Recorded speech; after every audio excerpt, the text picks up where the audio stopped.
Good morning and welcome to the BTEC Tech Award in Music Practice Component 2 support session. Just to let you know that this session is being recorded and a recording of the presentation will be made available early next week. That will be via the Pearson Music community pages. And there's a link in the presentation to those pages as well. First things that we need to do is just to make sure that everyone can hear me. So in your icon bar, you should have a raise hand icon. So if you could click on that now, just to let me know that you can hear me.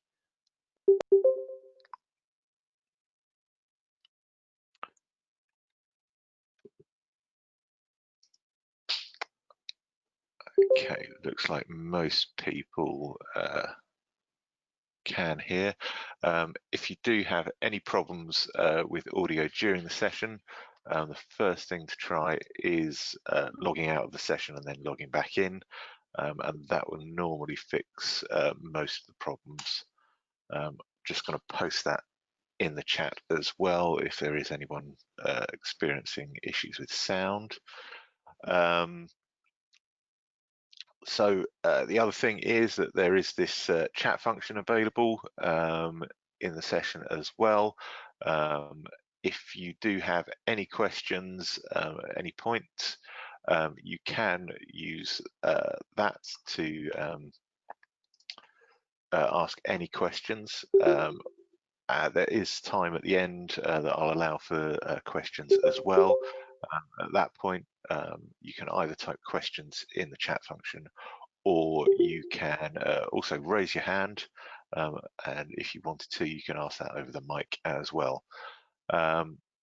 So we will move on to the main bulk of the information.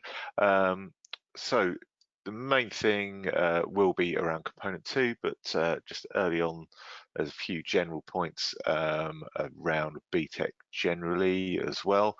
So the performance measures update is that the first award in music and the Tech Award in music practice were included on 2020 performance measures. And we did know that all qualifications that were included on 2020 measures will be included on 2021 and 2022 performance measures as well. Due to the current situation with COVID-19, DfE confirmed that they would roll over all qualifications included on 2022 to be included on 2023 performance measures as well. So that means that both the Tech Award and the First Award are on 2023 measures, and the First Award currently has final registration as 31st December 2021, with final certification being 31st December 2023. Okay, so just a quick comment come in on the chat. Someone missed component 1 training the other week. Is there a link to it on the Pearson website? There's not a link on the website, but if you go to the Pearson music community pages, there is the link on there, and there's a link to the community pages in the slides here as well, so you can just use that to go to those pages. Okay, so just a quick overview of the Tech Award. It is 3 mandatory components. There's no exam, with an externally assessment is a set task. It has a graded level 1, which I think is an advantage, obviously, for differentiating learners, but also in terms of school performance measures, as the level 1 fallback on the First Award is equal to 1.0 to 5 performance points off the top of my head, whereas this obviously differentiates between level 1 pass, merit and distinction, and that would get different performance points as well. So component 1 is exploring music products and styles. Just looks at the explores different techniques across performing, composing and production, and learners need to look at key features of different styles of music as well. Component 2, which is the component we'll focus on today, is about developing music skills, and that is at the sort of personal and professional music skills, but also the individual music skills as well.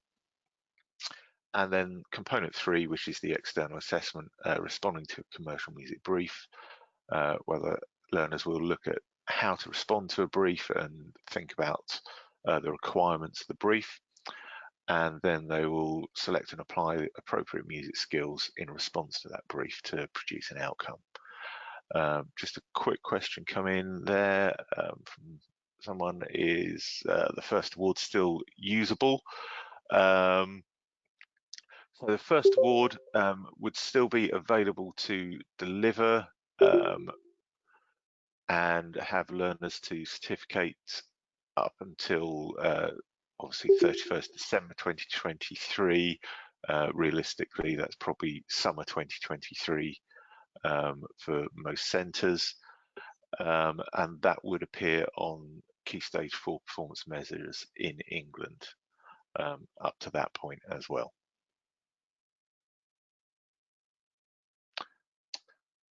So the main thing that we will look at is what's required of component 2 and possible approaches in there as well. So learning aim A is really looking at the skills at a personal and professional level appropriate for the music industry, and in this learning aim, learners will need to look at the key skills across all 3 disciplines that are included in the specification. So that is performing, creating and production in there. And in the work that they do towards assessment, learners would need to evidence things such as time management, self-discipline, working with others, the correct and safe use of equipment, the resources required that they will identify. Also, which would build into learning aim B of this component, is about auditing skills and planning for development, and how to respond appropriately to and act upon feedback as well. So those are the main things that we identified as the skills at a personal and professional level that learners would need to develop and learn how to apply those to the different situations that they will come across in this component.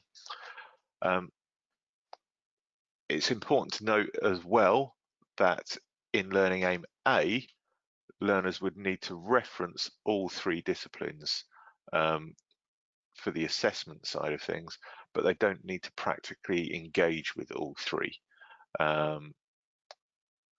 Therefore, the evidence that they're producing can be on probably you choose the performing and creating or the production and creating. So they wouldn't have to do either one of those depending on the performing or production, depending on the pathway that they choose through that.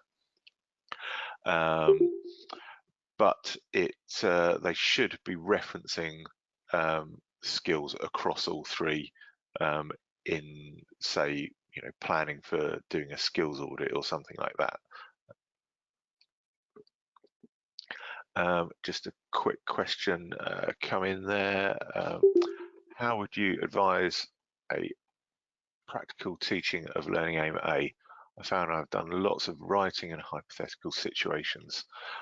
Okay, so the way I would personally approach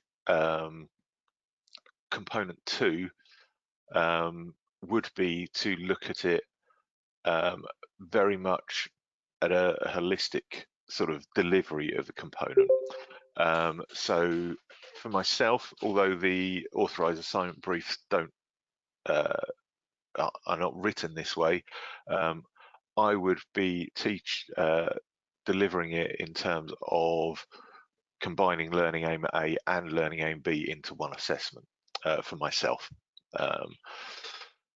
Because I think most of the evidence that you can get for learning aim A can be demonstrated through tasks where they would be developing skills and working on projects for learning aim B.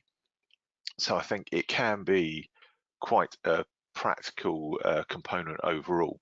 And you can certainly set up mini projects depending on what the focus is in terms of the disciplines for learners to be working on things and be able to demonstrate the skills for learning aim B plus building those professional skills for learning aim A as well. So I think it can be delivered in that sort of way. And as it says there at the bottom, workshops will form an important part of the evidence here, alongside the video reflection, showing an understanding of the skills. Teacher observations can build into that, and certain case studies that learners could look into as well. Just a couple of questions coming in there as well. Does the pathway they choose have to continue to component 3, or could they switch if they had to? It certainly doesn't tie learners down to a certain pathway within that.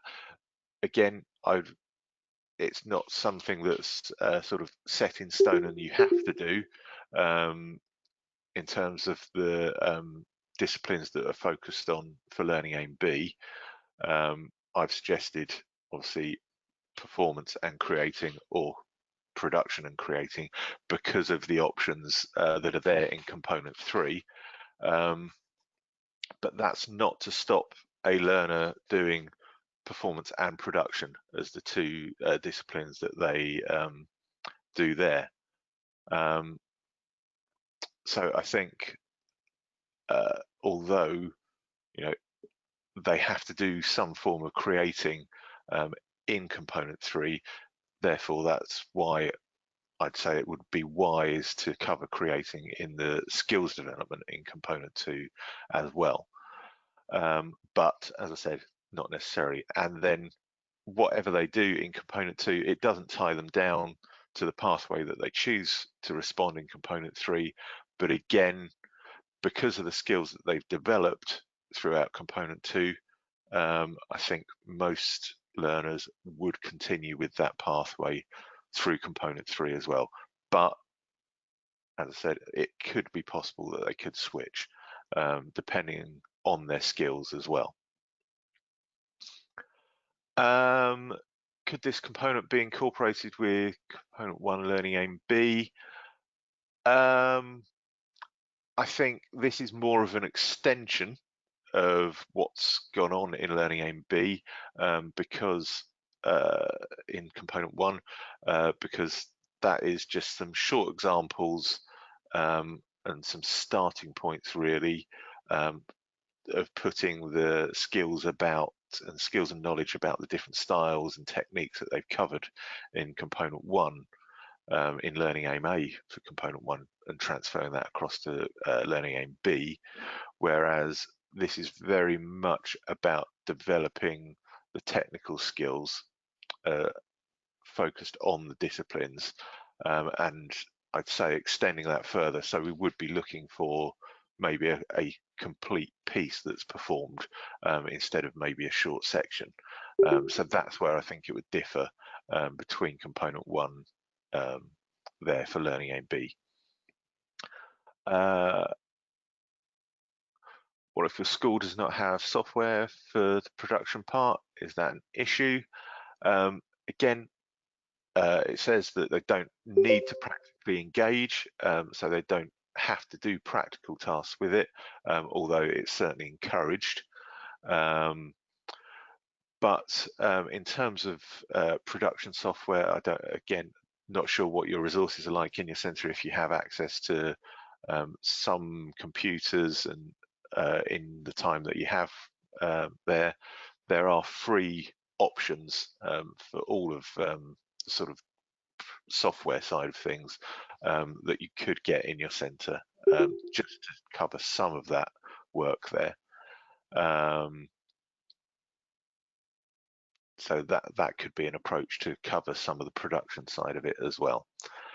So would you suggest recording most workshops? I think the video evidence will be a strong part of what goes on in evidencing all of component 2, along with things such as your observations there, and maybe some saved projects if they're doing software door-based stuff.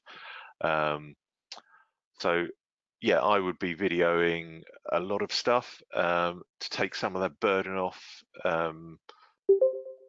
if you have the resources available to get the learners to actually record their sessions as well. So if you've got some small handheld video recording devices that can be shared out between some groups for the performance side of things, that would be certainly one way to go, where they could just set a camera up and record it that way.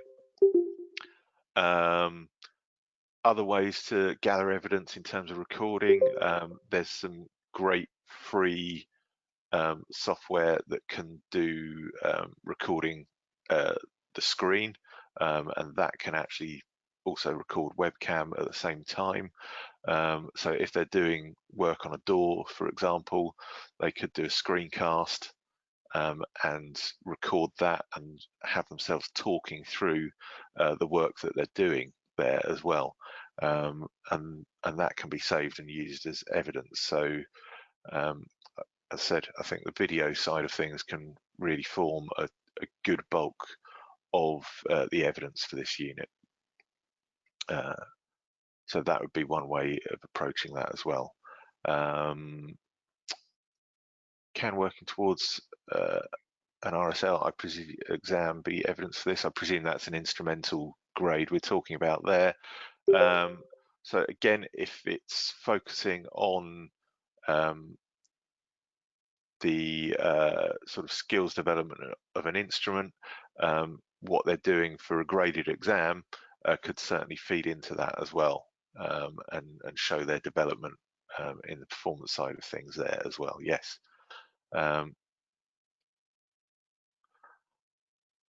So I'm suggesting it would be better to approach this with one assignment brief to cover both learning aims. I'm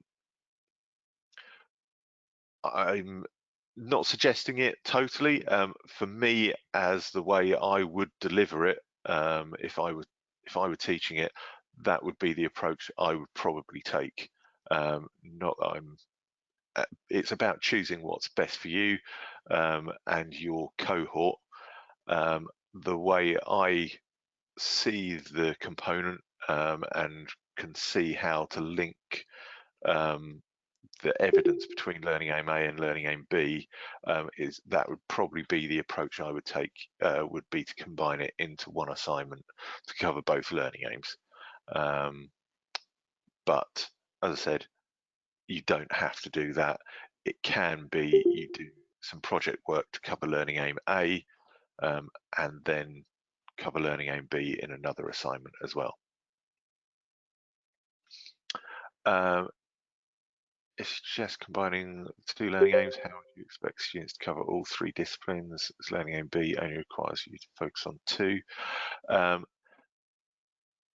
In Learning Aim A, you have to reference all three, so it could be possible to, in the work that they do to cover Learning Aim A to reference all three disciplines, but the practical work that they do would focus on two of those. So there can be a difference between possibly some written or presentation type work that cover some of the stuff for Learning Aim A, and the practical work that they could do for covering Learning Aim B. So that's kind of the difference between how I would see that working there. Can an official assignment brief be written to encompass both learning aims? Yeah, I would have to see if we could get one commissioned to get written there.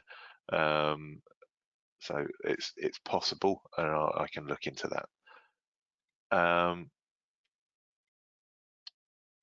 So just going through some of these questions that have come in.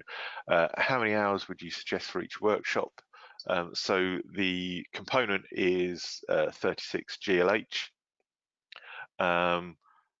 So I think a fair bulk of that would go on the workshops that are used to sort of cover the skills in that.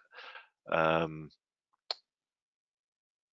mean, just thinking about how to cover each sort of, again, depends how you're focusing your teaching on disciplines.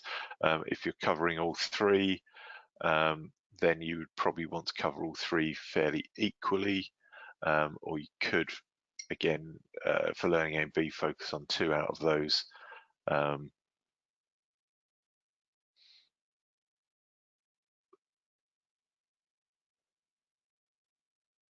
So it depends on the weighting of how you're sort of looking at the disciplines, I think, in there.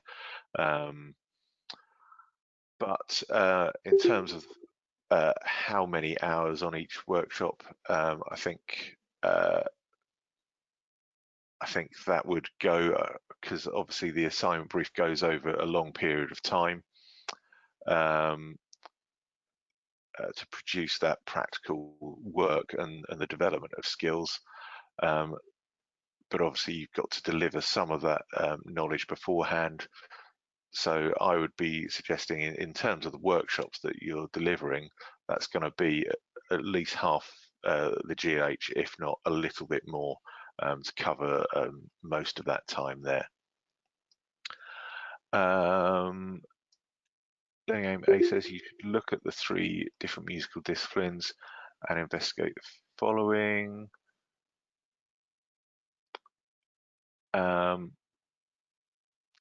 We need to cover all three practically in Learning Aim A.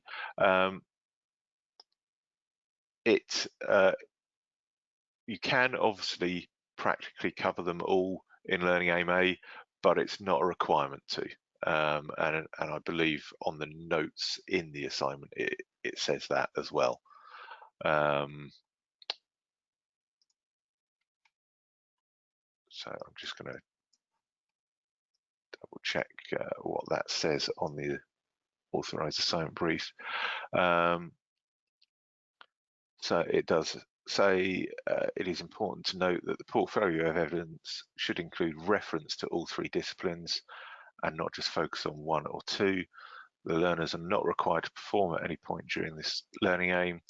For example, when working on understanding an audit, they could research and look at different audits and provide their opinion on what features are important. So that's where they reference the three disciplines, but don't necessarily have to practically engage with all three.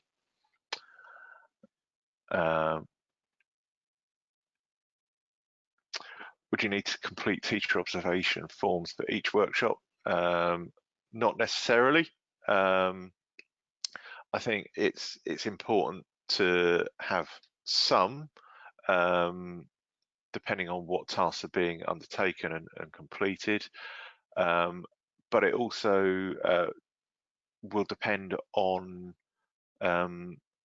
the other evidence that you're using. If you're getting a lot of video evidence, that is being produced for the different tasks in the workshops, then you won't particularly need as many teacher observations there, because the evidence will be apparent from the video recordings as well. So you won't necessarily need teacher observation forms for every workshop that you do.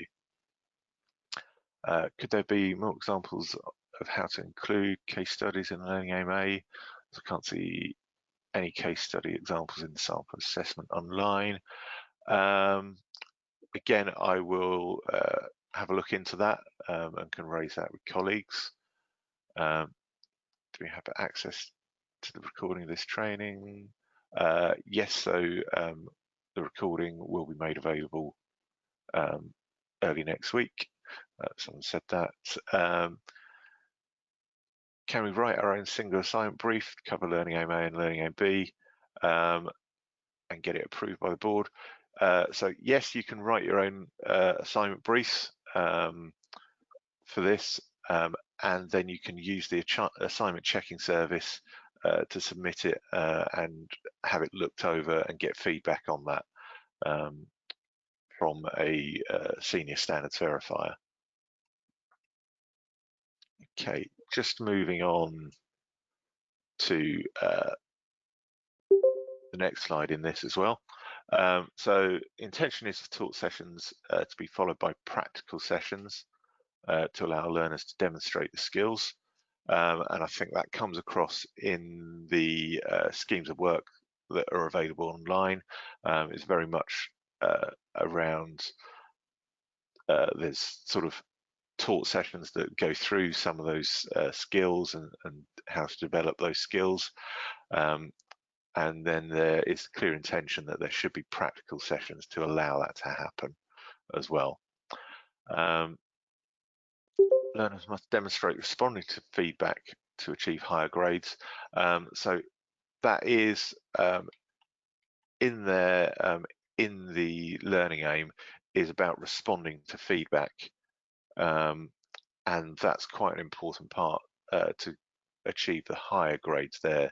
So in the work that they're doing to develop these skills, it's important that they do get some feedback on what they're doing and the work that they're completing there.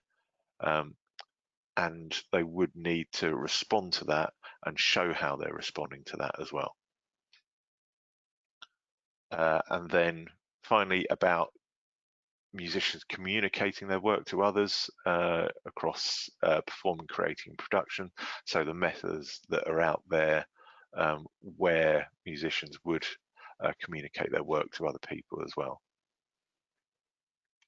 And then finally, looking at the methods of capturing musical development, approaches to clear and organised communication, and how to share and comment on work professionally. So those are the things that would be included in Learning Aim A as well. Just to go through a couple more questions that come in there.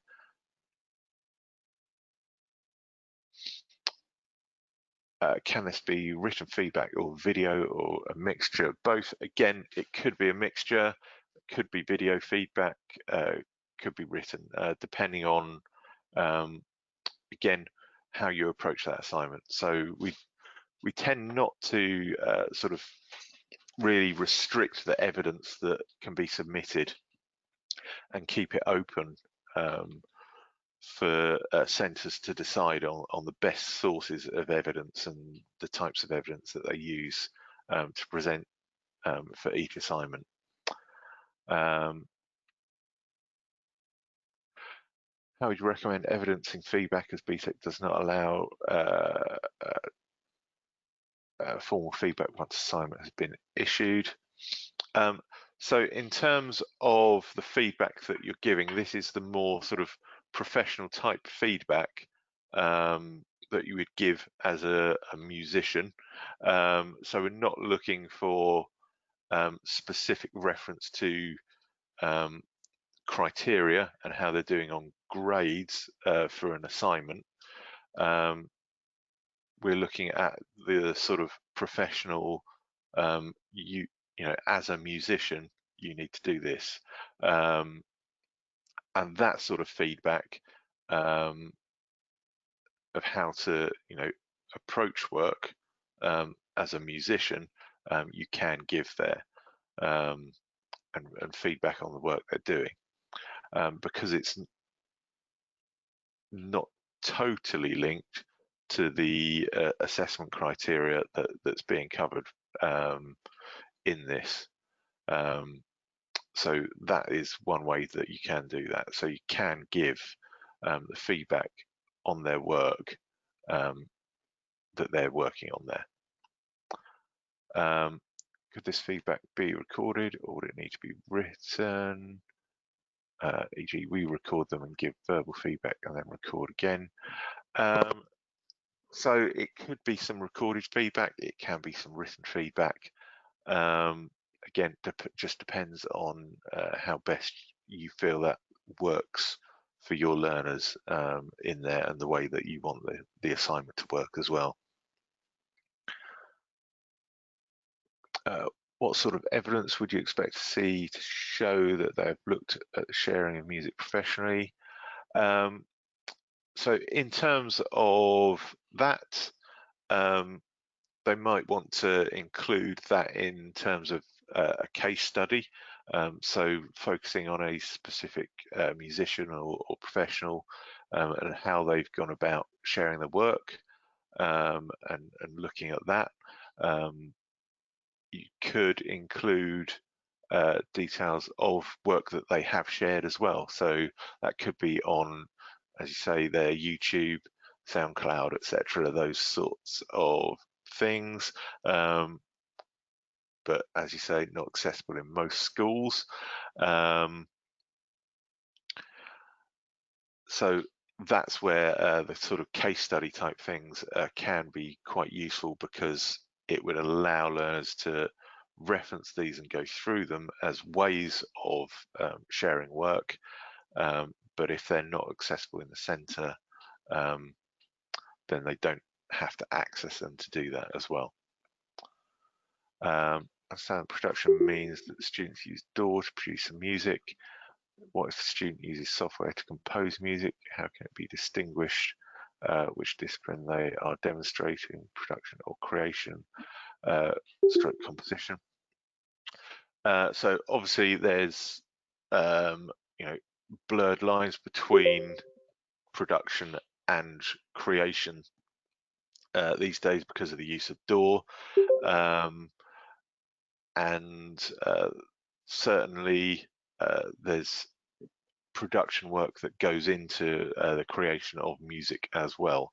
I would suggest that the work that they're doing can be differentiated, because you can look at the creation side, so the actual musical elements that they are working on and the parts for the creation composition type stuff, and then for the production side of things, you are looking at more about the editing and the effects and the mix that they're putting on that as well. So that would be where things differentiate for me. Are you expecting students to respond to feedback for every skill, or say just a few? So I don't think they need to respond to feedback for every skill, but obviously that they do need to take on board significant sorts of pieces of feedback, and work on those. So it would be the sort of more sort of key elements where they do need to improve that you would probably feedback on, and they would need to then work on those as well and demonstrate that. Feedback from Perry teachers, is that appropriate? Certainly. I think the feedback that they can get from Perry teachers in instrumental lessons can form a key part of what they're doing there as well. Create a case study for sharing music professionally. If we can't find a suitable one, there should be someone that you could find as a case study, or use someone that you know or yourself or anything like that as a possible case study. When I was teaching, often used examples of things that I'd done in industry when teaching a lot of either performance or business classes and things like that. So you know, your experience can really feed into that as well. Am I running component 3 training too? Yes, there is one next week. For sharing music professionally, mine have created case studies and the links that are given on the assignment brief. The pros and cons of each platform. Yeah, so the pros and cons of each platform would certainly feed into that as well, and how easy it is to share music, how easy it is to access stuff, and reach people as well.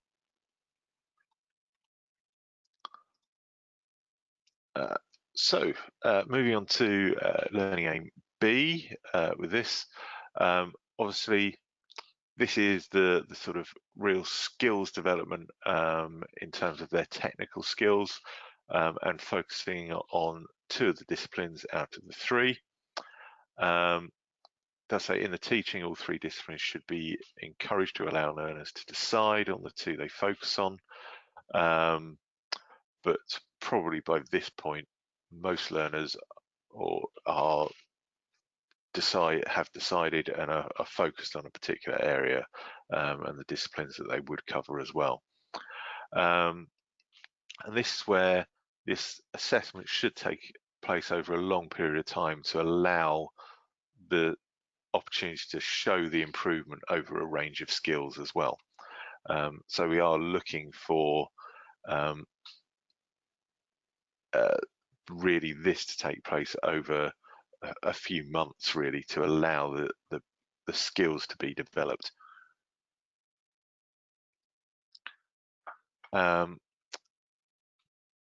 So the beginning point of this learning aim really is to the skills audit. So focusing on where they're at, and what skills they currently have, and what they need to develop in those 2 disciplines, and then they would create the development plan of how they're going to actually improve their skills in there as well. And then this can include audio and or audio visual evidence as appropriate. There, just got a couple more comments coming in. Is there a time frame? Limited time now with COVID. I mean, we don't set a specific time frame for it, but obviously allowing sufficient time for learners to be able to demonstrate an improvement of skills, and progress through their development plan in some way. So that's what we really want, is for learners to be able to demonstrate their improvement there as well. There's a link for next week training for component 3. There's one on the Facebook group, but I will post one in here in the chat at the end of the session as well. I'll be able to do that. Would you say 3 months would be long enough? I'd like to do longer, but my school are pushing me to get everything done this year. 3 months would certainly be sufficient time to allow for that development to happen. But it is about allowing them to build their skills on those 2 disciplines, and work their way through the development plan that they've identified. found that there are lots of different examples of skills audits used for this unit. Would you suggest anywhere to look for a good example of a skills audit? I don't have a specific one that I would recommend in there.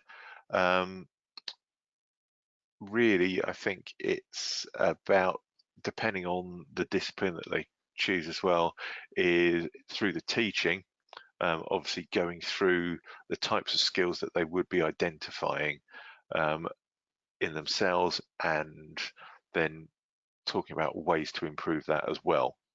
So I don't have a specific skills audit to use there, but obviously that's something that most centres would probably template and work through with learners as well. Struggling to know how to set assignment dates over a long period of time when the assignment is 36 GLH, less if using some GLH for learning aim A. So I guess it depends how many hours you're delivering things on in your centre, and how you set up the delivery of the course. At this point, you may want to, in terms of allowing more time to deliver this component and assess this component, and you've got so many hours a week, you might want to deliver aspects of component 3 alongside this as well. So they're starting to get some of the skills based stuff and things that they would consider around for component 3 in some of that time, and then other time is workshop that they would cover the practical elements there for component 2. So there's a few different ways that you could approach the delivery, and again, it's in terms of this, it's maybe around some of the sort of taught things followed by the practical elements as well that go into that as well. Just reading the questions. If we do have a situation where students can't get into school to access instruments and producing software and they don't have access to either at home, how would this work? Obviously, if there is the situation again where it's completely, schools are shut, there's various different things that could happen. I don't want to get into speculation too much, but there could be potential for another extraordinary regulatory framework that Ofquan introduced for awarding grades this summer, or an extension of the current one as well. There is a special consideration approach as well, where learners have been impacted in the assessment of a component or something like that. So there's various different approaches depending on what the impact has been and what situation we find ourselves in at that point as well. Concerned about fitting in component 2, started it just before lockdown. I think lots of centres did find that they probably had just about started component 2 and were probably planning on completing it in this next academic year coming. I think just the nature of the Tech Award in terms of the structure, with it being 3 components, it would be probable that most centres would have component 2 spanning academic years, and that's not just in music, that would be for any sector in a Tech Award, because they follow the same basic structure in terms of the setup. Obviously now centres are returning and coming back to some sort of normal, whatever that may be in the next academic year.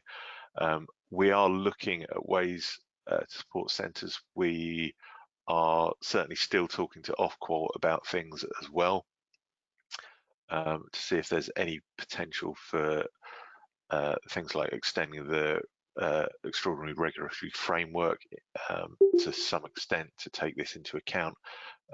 Again, there's the special consideration option if there has been impact as well.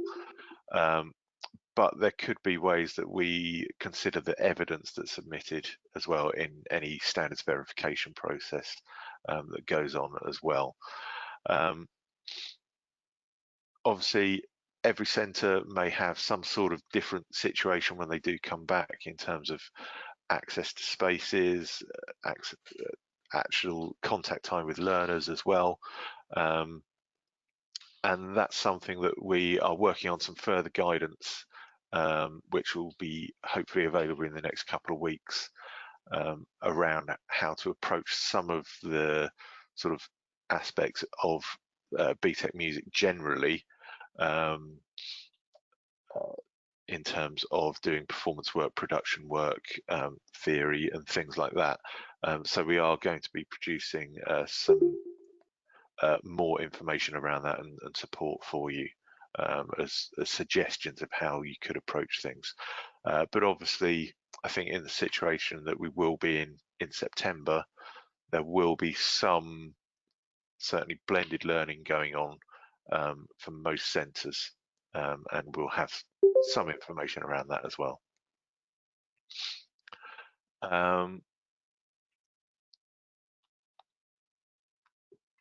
So spec says students should design a skill audit.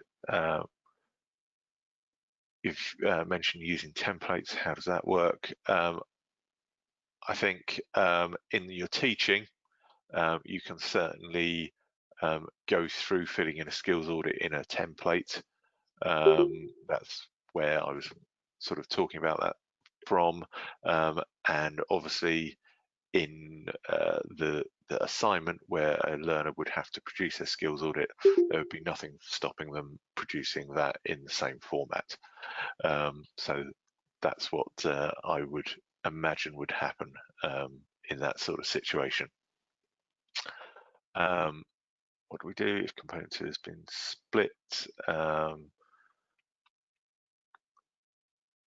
So learning aim A completed in year 10, learning aim B to be starting completed in year 11. So again, that's a situation which we are looking at around the sort of extension of the regulatory framework, if that's possible. There's obviously also the special consideration approach. In terms of learning aim A, if that has been completed, then that's fine. You can just keep that for now, and then when things return, you could start work on component learning aim B as well. And again, there's the possibility of the special consideration approach, and any adaptations that we may possibly make depending on what situations are with that as well.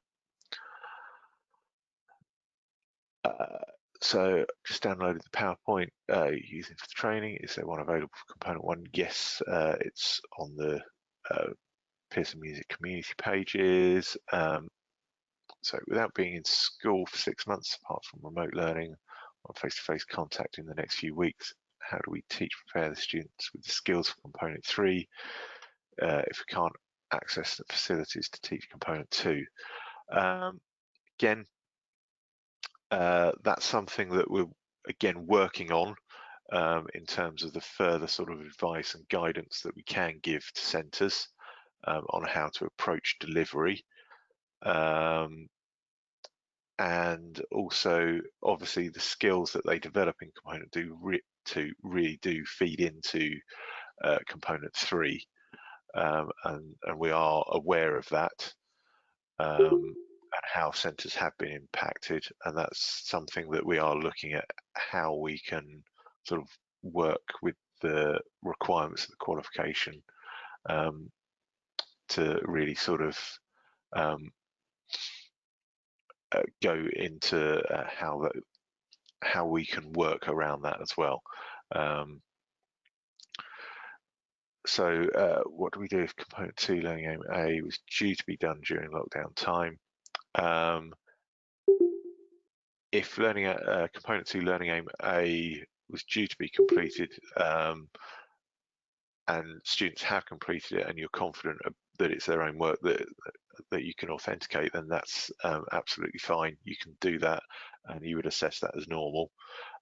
If it hasn't, then obviously you can allow additional time to try and complete that. Again, we're talking about the special consideration options there, and there's various different things that we can do that we are looking at how to support centres with that as well. I had so much time out. Pupils do not have instruments or tech at home. Should be relearning all their skills. Again, totally understand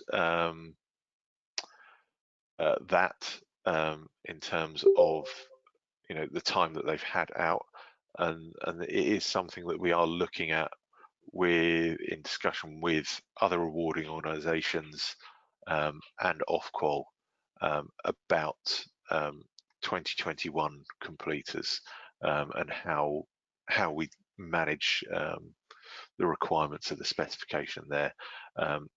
Hopefully, we will have more news for you on that over the next few weeks, and we are really working on that at the moment, because obviously main focus has been on those learners that are completing to get grades and move on in their education. But now obviously the focus for centres is very much shifting to 2021 learners as well, and we are working on that as best we can with Ofqual and other organisations there as well.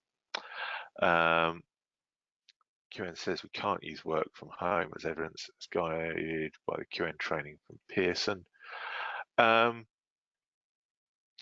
So I'm not sure what the QN training from Pearson said in terms of that, but obviously there was no requirement to carry on with any assessed work for components that were due to be completed. And there's obviously no requirement to set work when learners were out of centre and set assessments there. But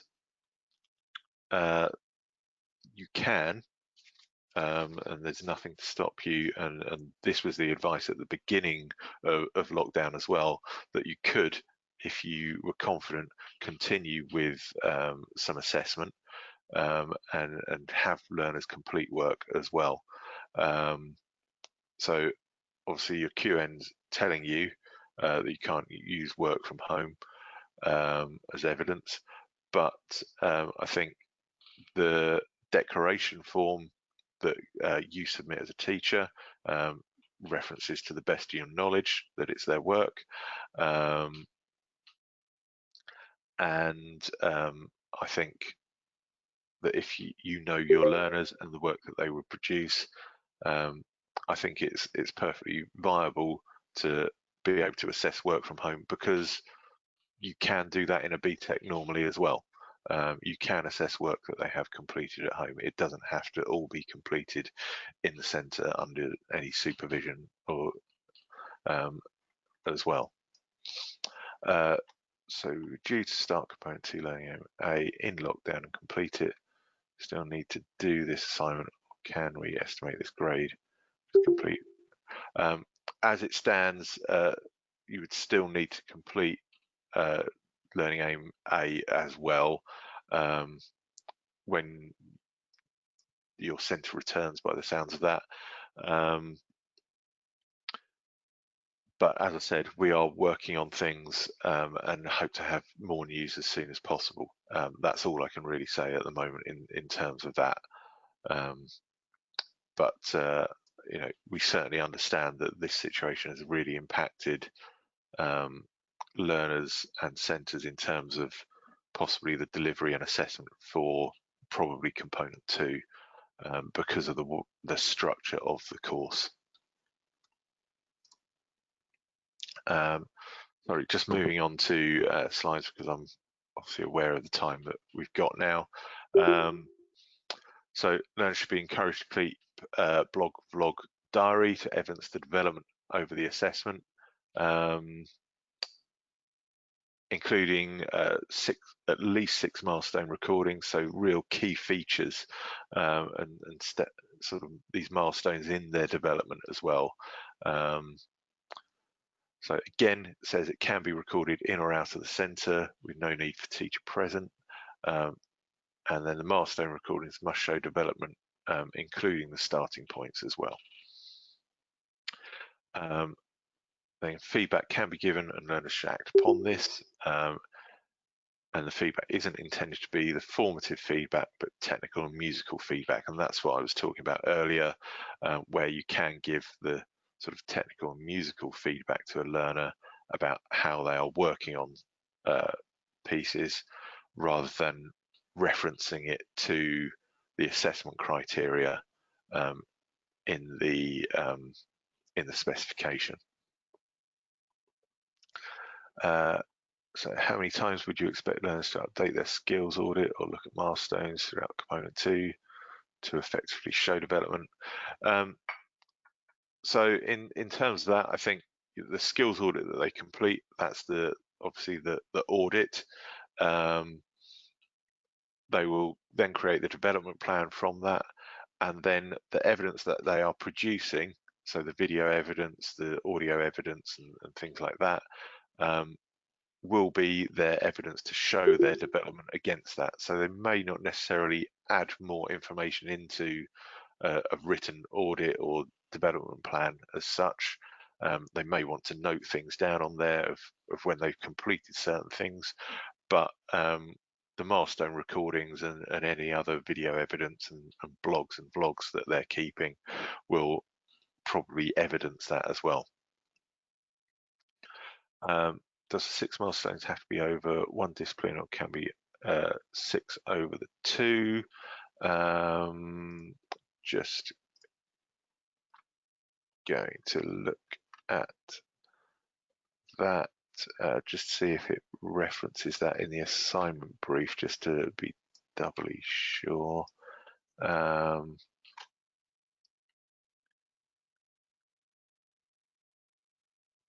mean, in terms of that, it does just say the 6 milestones, at least 6 milestones. So it doesn't specifically say that it's over 1 discipline or 2.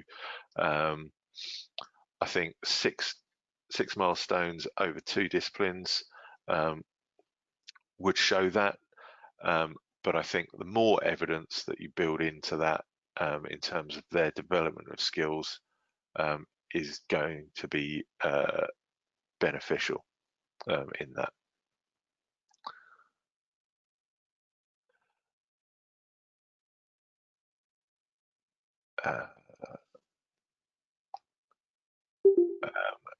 The milestone recordings, there isn't a sort of given length for them, and I think it will depend on the skills that they're covering and developing in that to really depend on the length.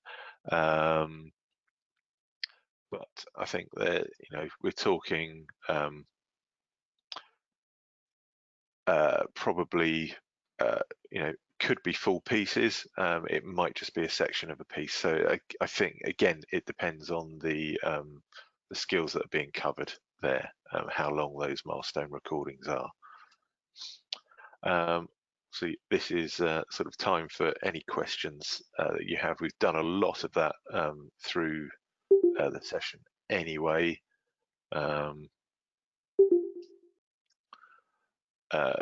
very quickly, just to give a brief update on the Tech Award as well. I've mentioned 2023 performance measures. There are some new requirements for 2024 that will be coming in. They're already available, so we know what the requirements are. And the main thing that will be different, I've mentioned before, is that the internally assessed components, so component 1 and 2, will be moving away from the graded criterion way of marking and moving and standards verification and moving to a points-based moderated approach as well. And that's the main change that's happening to Tech Award qualifications, and that technical award qualifications. So that's all vocational qualifications will have to meet that requirement. That won't come in until assessment in 2024. So that's first teaching from 2022.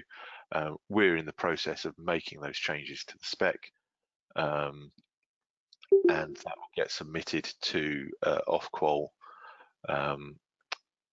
Deadline to do that is April next year, and then probably later that year and early in the 2022, they will DFE will release the list of qualifications that are included on Key Stage 4 performance measures.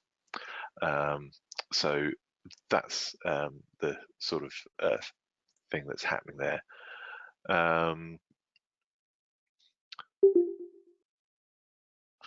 Just going through, give some examples of the types of practical evidence that would be suitable for Learning Aim A. Okay, in terms of the practical evidence for Learning Aim A, I think, as I said, a lot of that can be around the workshop type stuff that you do. So it could be performance, it could be things that they're doing on production, it can be creation work. I think that in doing that, they will then show a lot of the professional skills that are needed in that for Learning Aim A as well. So they will then obviously be showing how to safely use equipment. They can sort of show that they're prepared and have the material and resources available and have organised things. They can go and show that they are, you know, turning up on time and things like that as well.